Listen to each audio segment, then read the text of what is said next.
Good morning, नमस्कार सभी को।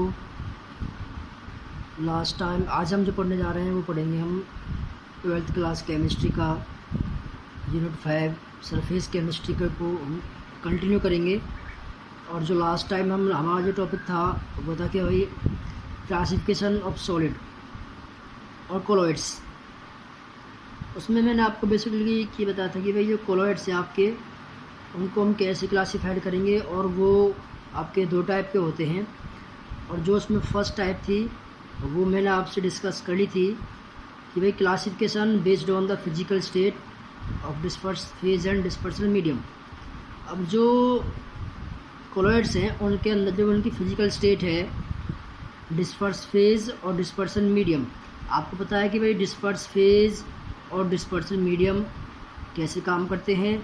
डिस्पर्स जैसे कि आप सॉल्यूशन में सॉल्यूट और सॉल्वेंट काम करते हैं, वैसे ही यहाँ पर कोलॉइड्स के अंदर डिस्पर्स फेज और डिस्पर्सल मीडियम वर्क करते हैं। तो हमने जो लास्ट टाइम डिस्कस किया था कि भाई ये जो है 8 प्रकार के होते हैं, 8 टाइप्स हैं इनकी। जो ये मैंने आपको केवल बताई होगी, इसमें ये इसके 8 टाइप थे। इसकी डिस्पर्स फेज सॉलिड है, लिक्विड है, गैस है, क्या था dispersal medium solid liquid gas है, और उनके एग्जांपल भी दिए थे मैंने आपको। अब जो आज हम डिस्कस करने जा रहे हैं और जो हमारा आज का टॉपिक है वो है classification based on nature of interaction between disperse phase और डिस्पर्सल मीडियम। क्योंकि डिस्पर्स फेज और डिस्पर्सल मीडियम में जो बीच में जो इंटरेक्शन होगी उसके नेचर के बेस पर कितने प्रकार का होता है। तो ये इसके 2 टाइप हैं। फर्स्ट तो है आपका लायोफिलिक कोलॉइड्स और सेकंड है लायोफोबिक कोलॉइड। तो इन दोनों के बारे में रीड करेंगे हम बारी बारी से। तो जो फर्स्ट आपका है वो है लायोफिलिक कोलॉइड्स। इसके अंदर क्या होता है कि जो डिस्पर्स फेज है और जो डिस्पर्सन मीडियम है उन दोनों के बीच में एक अट्रैक्शन होती है। Attraction for dispersion medium are called lyophilic colloids. जो ये आपका कोलॉइडल सॉल्यूशन है उसमें क्या होता है, डिस्पर्स फेज है, उसके पास क्या होती है, अट्रैक्शन होती है। ठीक है, किसके लिए, डिस्पर्सल मीडियम के लिए। यानी कि डिस्पर्स फेज और डिस्पर्सल मीडियम आपस में अट्रैक्ट होते हैं। तो इसका एग्जांपल क्या है, एग्जांपल इसका है स्टार्च है, जिलेटिन है, रबर है और गम है। तो ये इसके एग्जांपल हैं। पहले आप इसका मीनिंग समझें कि लायोफिलिक का मीनिंग क्या है। लायो का मतलब होता है लिक्विड, लायो का मीनिंग क्या है, लिक्विड, और फाइल का मतलब होता है लविंग। यानी कि लायोफिलिक का मीनिंग क्या हो गया, लिक्विड लविंग। ठीक है। अब जो ये आपके पास सॉल्यूशन है उसको हम इजीली फॉर्म कर सकते हैं। ठीक है, and are reversible in nature. अब यहाँ पर सॉल्यूशन का मतलब क्या है, कोलॉइडल सॉल्यूशन होता है आपका। जो कोलॉइडल सॉल्यूशन है वो आपका इजीली फॉर्म होता है और वो रिवर्सिबल होता है नेचर में। ठीक है, and these salts are stable and can't be easily precipitated. यानी कि जो ये सॉल्ट्स है आपका, कौन सा, लायोफिलिक जो कोलॉइड्स है, उनको हम क्या कर सकते हैं, आपका सॉल्ट्स आर स्टेबल होते हैं और उनको हम ईजिली प्रेसिपिटेट नहीं कर सकते हैं। ठीक है, जब आपका स्टेबल है तो वो क्या होगा, ईजिली आपका प्रेसिपिटेट नहीं होगा, नहीं जमेगा। तो these are also called intrinsic colloids. Intrinsic का मतलब क्या है, इंट्रिंसिक का मतलब ये है कि भाई ये डायरेक्ट आपका फॉर्म हो जाते हैं। ठीक है, तो ये था आपका लायोफिलिक कोलॉइड्स।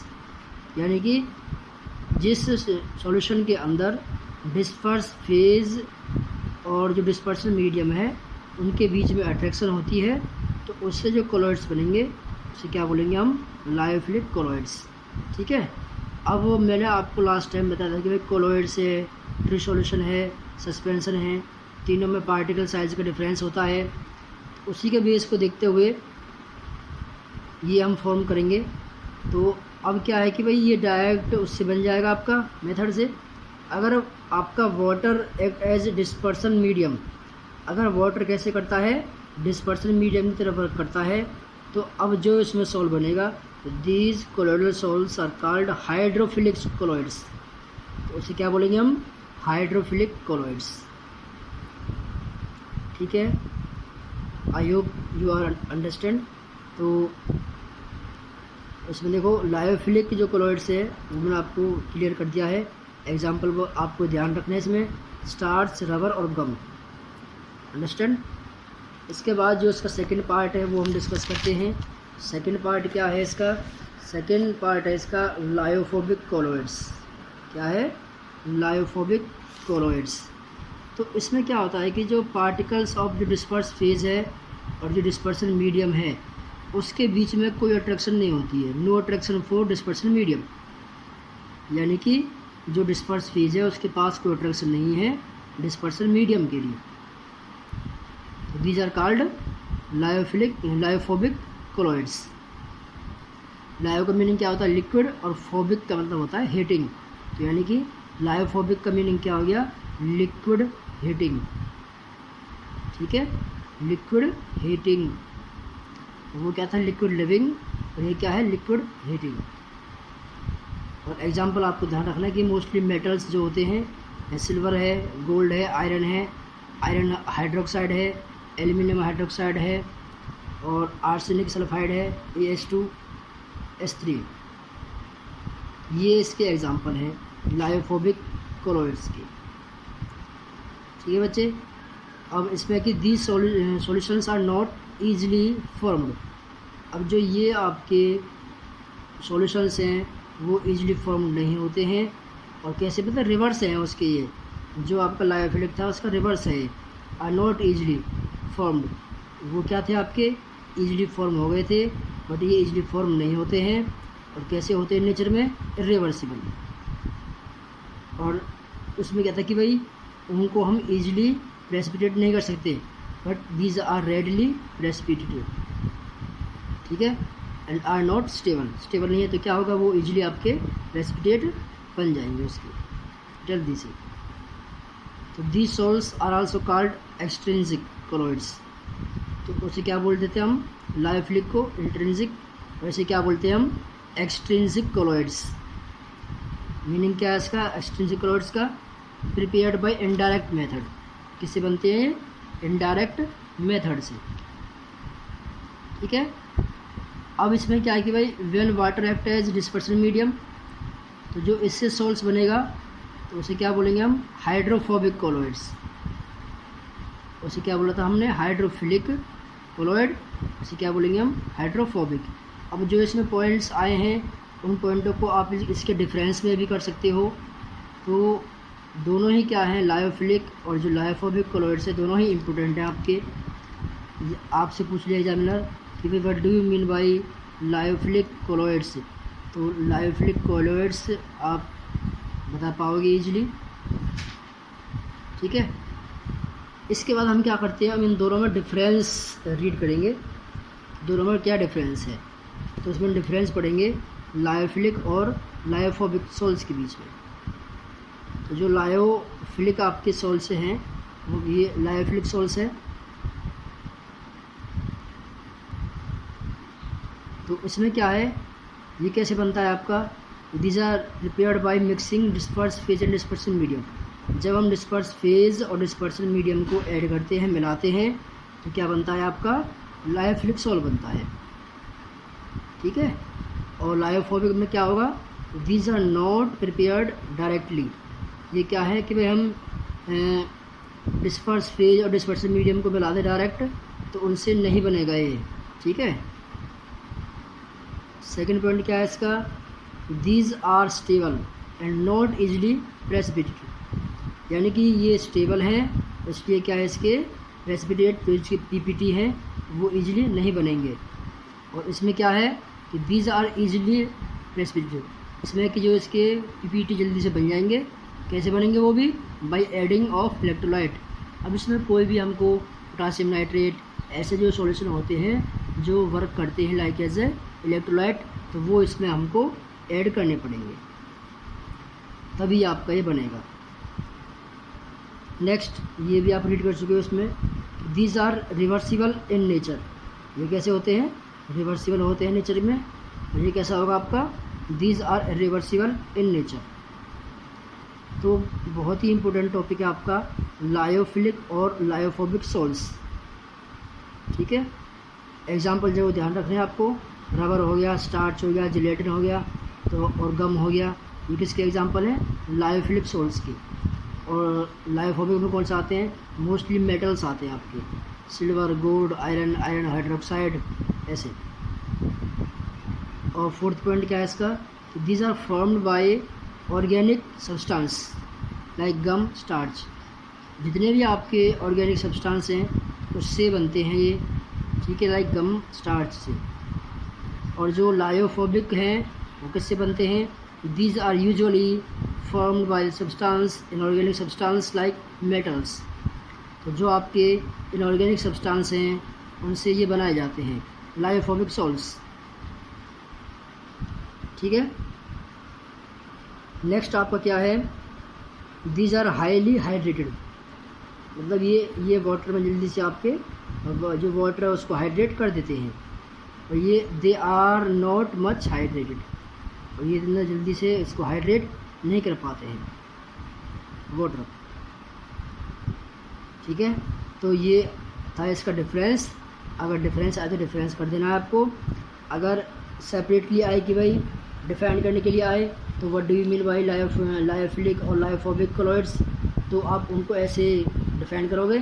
अगर डिफरेंस आए तो आप उसको ऐसे डिफरेंस कर सकती हो, लायोफिलिक में और लायोफोबिक में। अंडरस्टैंड? तो अभी तक हमने जो इसके डिस्पर्स फेज और डिस्पर्सन मीडियम के बीच में जो आपका इंटरेक्शन थी उसके बेस पर हमने यहाँ पर इसके 2 टॉपिक किए हैं अभी, लायोफिलिक और लायोफोबिक। क्योंकि देखो जब लायोफिलिक में क्या होगा, जब डिस्पर्स फेज और डिस्पर्सन मीडियम में अट्रैक्शन होगी तो बनेगा आपका लायोफिलिक कॉलॉइड। अगर अब इसमें क्या होता है लायोफोबिक में, लायोफोबिक का मतलब क्या है? Liquid heating. तो उसके बीच में क्या होगा, जो आपका डिस्पर्स फेज है और जो डिस्पर्सन मीडियम है उसके बीच में कोई भी आपकी इंटरेक्शन नहीं होगी। अंडरस्टैंड? तो ये आप बेसिकली आप जो इसके मेन पॉइंट है वो आप ध्यान रखें, और इसके डिफरेंस के भी पॉइंट आप ध्यान रखें। चलिए अब जो नेक्स्ट टॉपिक करते हैं अपना हम। अब इसमें कुछ स्मॉल आपकी डेफिनेशंस आती हैं। फर्स्ट क्या है आपकी? Multi molecular colloids. मल्टी का मतलब क्या होता है? Many. These colloidal solutions consist of aggregate of atoms और मॉलिक्यूल्स। यानी कि इसमें क्या होगा, सॉल्यूशन के अंदर बहुत सारे एटम्स और मॉलिक्यूल्स आपस में क्या होते हैं? एग्रीगेट होते हैं, मतलब इकट्ठे होते हैं। और जिनका साइज़ जो होता है हैविंग साइज ऑफ 1 एटम और मॉलिक्यूल लेस देन 1 नैनोमीटर। ठीक है, जो उसके एटम और मॉलिक्यूल का जो साइज़ है वो क्या होगा? Less than 1 nanometre. और जो टोटल साइज़ होगा, जब बहुत सारे एटम जुड़ेंगे 1 नैनोमीटर साइज़ के, तो उसमें क्या होगा? टोटल साइज़ ऑफ पार्टिकल्स या स्पीसीज जो बनेगी उससे, तो इज इन बिटवीन 1 नैनोमीटर से 1000 नैनोमीटर के बीच में उसका पार्टिकल साइज़ होगा। तो उसको बोलते हैं हम क्या? Multi molecular colloids. क्या बोलते हैं उसको हम? Multi molecular colloids. ठीक है, मतलब कहने का मीनिंग ये है कि जो मल्टी मोलिकुलर कोलॉइड्स हैं उसमें क्या होता है कि बहुत सारे एटम्स और मॉलिक्यूल्स आपस में इकट्ठे होते हैं। ठीक है, और जो उसके एवरी एटम और जो मॉलिक्यूल है उसका जो साइज़ रहेगा वो लेस देन 1 नैनोमीटर रहेगा। बट जब ऐसे ही बहुत सारे एटम और मॉलिक्यूल बन के एक नई स्पीसीज मिल कर के एक नई स्पीसीज बनाएंगे, तो उसका जो टोटल पार्टिकल साइज़ रहेगा वो क्या रहेगा? 1 नैनोमीटर से 1000 नैनोमीटर के बीच में रहेगा। एग्जांपल क्या है इसका? एसिड सल्फर मॉलिक्यूल है आपका, गोल्ड है, गोल्ड सॉल्यूशन है। ठीक है, और इसके बीच में क्या होती है? These are held by van der Waals forces. इसके थ्रू होते हैं ये वंडर वाल फोर्सेज के थ्रू लिंक्ड होते हैं आपस में। ठीक है, ये था मल्टी मोलिकुलर कोलॉइड्स। तो इसके नाम से भी आपको मालूम होना चाहिए कि मल्टी मतलब मैनी, जब बहुत सारे एटम्स और मॉलिक्यूल्स इकट्ठे होते हैं एक साथ, तो और एक बिग साइज़ की क्या बनाते हैं आपके पास, स्पीशीज़ बनाते हैं, तो उसको बोलते हैं हम मल्टी मोलिकुलर कोलॉइड्स। नेक्स्ट आपका है मैक्रोमोलिकुलर कोलॉइड्स। क्या है? मैक्रोमोलिकुलर। तो इसमें क्या होगा, मैक्रो का मतलब होता है जिसका साइज़ बड़ा होता है। तो these colloidal solutions consist of big size molecules. क्या होता है उनका size? Big size molecules having colloidal particles in the 1 nanometre से लेके 1000 नैनोमीटर की रेंज होगी, ठीक है, पार्टिकल साइज़ की। तो एग्जांपल क्या है इसका? प्रोटीन है, जिलेटिन है, रबर है, ये सभी क्या है? प्रोटीन का, जिलेटिन का, इनका जो पार्टिकल साइज़ है वो लार्ज होता है, बिग होता है, बिग साइज़, ठीक है। और सारे कैसे होते हैं? पॉलीमेरिक चेन में होते हैं, जैसे कि प्रोटीन है। These have high molecular masses, और इसका जो मोलिकुलर मास है वो भी क्या होगा? हाई होता है। तो ये आपकी कुछ टर्म थी, मल्टी मोलिकुलर कोलॉइड्स और मैक्रोमोलिकुलर। मल्टी वाले में तो क्या होता है कि बहुत सारे एटम और मॉलिक्यूल्स इकट्ठे होकर तब एक नई स्पीशीज बनाते हैं, फिर उसमें पार्टिकल साइज़ जो रहेगा वो 1 nm से 1000 nm के बीच में रहेगा। ऐसे इसमें था मैक्रोमोलिक्यूल में क्या था कि भाई इसमें जो पार्टिकल्स का जो साइज़ है, जो सॉल्यूशन है, उसमें बिग साइज मॉलिक्यूल्स होते हैं, बड़े बड़े, और जो रेंज होती है पार्टिकल्स की तो वही रहेगी 1 nm से 1000 नैनोमीटर के बीच में। अब इसके एग्जांपल क्या है? प्रोटीन है, जिलेटिन है, रबर है, और वो भी कैसे होंगी? आपकी पॉलीमेरिक चेन में होंगी, ठीक है। नेक्स्ट पढ़ते हैं हम मिसेल्स, बहुत ही इंपॉर्टेंट है आपका। दूसरा नाम क्या है इसका? एसोसिएटेड कोलॉइड्स और मिसेल्स, ठीक है। इसका मतलब क्या होता है? जुड़े हुए। और वैसे भी क्या होता है कि भाई जो आपका इसमें के जो ऐसे कुछ सब्सटेंस होते हैं जो कैसे बिहेव करते हैं, विच बिहेव्स एज नॉर्मल इलेक्ट्रोलाइट, जो कैसे बिहेव करेंगे? नॉर्मल इलेक्ट्रोलाइट की तरह बिहेव करते हैं। कहाँ पर? Eight there low concentration. अगर उन सब्सटेंस की, देखो कुछ सब्सटेंस ऐसे होते हैं लो कंसंट्रेशन पर क्या कैसे बिहेव करते हैं, वो नॉर्मल इलेक्ट्रोलाइट की तरह, but act as colloids, colloid की तरह काम कैसे करेंगे वो? In their high concentration.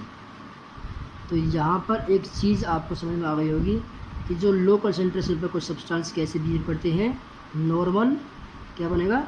Electrolyte की तरह, और जो उनकी कंसंट्रेशन अगर हाई हो जाए तो कैसे काम करेंगे वो? कोलॉइड की तरह। जैसे कि आपका साबुन है, दिस सब्सटेंस आर कॉल्ड, क्या बोलेंगे उनको? मिसेल्स बोलते हैं, या फिर हम क्या बोलेंगे? एसोसिएटेड कोलॉइड्स बोलते हैं। एग्जाम्पल क्या है इसका? एग्जाम्पल है सोप, डिटर्जेंट। सोप का फार्मूला क्या होता है? साबुन का आप जानते हो, C15H31COONA है। ये देखो बेसिकली ये हाइड्रोकार्बन चेन है आपकी, लॉन्ग हाइड्रोकार्बन चेन है, RCOONA होता है बेसिकली फार्मूला। तो क्योंकि जो सोप होता है वो सोडियम और पोटासियम के हायर फैटी एसिड्स होते हैं, ठीक है। तो ये क्या है? ये लॉन्ग चेन है हाइड्रोकार्बन की। अगर 15 कार्बन है इसमें तो क्या बोलेंगे इसको हम? और सोडियम पाल्मिटेट, सोडियम पाल्मिटेट। अगर 17 कार्बन है क्या बोलेंगे इसको हम? Sodium stearate. एक लॉन्ग चेन होती है हाइड्रोकार्बन की इसके अंदर, ठीक है। तो अब इसमें क्या है बेसिकली कि जो साबुन है, अगर इसकी कंसंट्रेशन लो होती है तो वहाँ पे कैसे काम करेगा ये? लाइक एज हम नॉर्मल इलेक्ट्रोलाइट, मतलब इसमें से करंट पास हो जाएगा अगर इसकी कंसंट्रेशन कम है तो। और कंसंट्रेशन अगर हम हाई कर दें तो वहाँ पे क्या होगा? ये काम करेगा like as a colloids, like as a colloid, ठीक है। तो ये था आपका मिसेल्स, बहुत इंपॉर्टेंट टॉपिक है इसमें, इसी को बोलते हैं मिसेल। अब आपका नेक्स्ट टॉपिक है क्राफ्ट टेम्परेचर। ये वो तापमान होता है कि जिसके ऊपर मिसाइल्स बन जाते हैं, उसको बोलते हैं हम क्राफ्ट टेम्परेचर। यानी कि जो आपके कोलॉइड की जब फॉर्मेशन होती है, कोलॉइड की फॉर्मेशन होते वक्त वो जब जैसे हम उसको हीट करते हैं तो वो तापमान जिस पर मिसाइल्स फॉर्म हो जाता है तो उसको बोलते हैं हम क्राफ्ट टेम्परेचर। क्या बोलेंगे? Craft temperature. इसके बाद देखें बच्चे, और जो आज का हमारा ये लास्ट टॉपिक है, क्रिटिकल मिसाइल्स कंसंट्रेशन, और शॉर्ट में बोलते हैं इसको हम CMC। बहुत इम्पोर्टेंट टॉपिक है, क्रिटिकल मिसाइल्स कंसंट्रेशन। ये क्या होती है कि ये वो होती है कंसंट्रेशन जिसके ऊपर मिसाइल्स फॉर्म होते हैं, उसको बोलते हैं हम क्या? Critical missiles concentration, CMC। तो कंसंट्रेशन अबव विच मिसाइल्स फॉर्म्ड। देखो मिसाइल्स कब बनते हैं? मिसाइल्स को बताया था मैंने आपको, ये होते हैं मिसाइल्स। कुछ सब्सटेंस ऐसे होते हैं जो कैसे बिहेव करते हैं, लाइक एज ए नॉर्मल। तो इसमें का जो कंसंट्रेशन रहेगी, अगर लो है उसकी कंसंट्रेशन, तो वहाँ पर ऐसे वर्क करेगा, like as a normal electrolyte, like as potassium nitrate है, पोटाशियम सल्फेट है, ठीक है। नमक का भी वर्क करता है आपका। तो और जो अगर हाई है तो कैसे वर्क करेगा? कोलॉइड की तरह कंसंट्रेशन।